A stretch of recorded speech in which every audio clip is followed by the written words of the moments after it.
நம்மளோட பாடியை ப்ரெஷர் பண்ணாமல் ஒர்க் அவுட் பண்ண முடியாதா என்ன? And this is day 32 of healing my hormones. Not everyday we have to rush our cells. ஏன்னா அதிகமாக எக்ஸசைஸ் பண்ணுறது, கம்மியாக ஃபுட்டை கன்சியூம் பண்ணுறது எல்லாமே நம்ம பாடியை ஃபோர்ஸ் பண்ணி டயர்ட் ஆக்குமே தவிர ஹீல் பண்ணாது. Real healing doesn't look aesthetic and it doesn't happen in overnight. எல்லா நாளும் பர்ஃபெக்டாகவும் இருக்காது.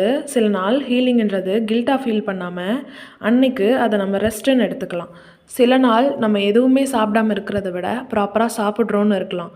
சில நாள் நம்ம ஜென்டலாக மூவ் பண்ணுறோம், அது ரஷ் பண்ணாமன்னு கூட இருக்கலாம். ரியல் ஹீலிங்கில் குட் டேஸும் இருக்கும், கன்ஃபியூசிங்கான டேஸும் இருக்கும். Because progress won't be straight. அந்த ப்ராக்ரஷனில் சில டேஸ் இருக்கும் வேர் வி ஃபெல்ட் லைக் ஸ்டக்ட். அது நம்ம சரியாக பண்ணலைன்னு அர்த்தம் இல்லை. ஹார்மோன்ஸ் ஹீல் ஆகிறத பொறுத்தவரை ப்ராக்ரஸ் ரொம்ப அமைதியாக தான் இருக்கும். அண்ட் அந்த அமைதி உங்களுக்கு நல்ல தூக்கத்தை, ஒரு ப்ராப்பர் சைக்கிளை, ஒரு ஜென்டில் மூடை கொடுக்கும். Healing is actually choosing your self again and again.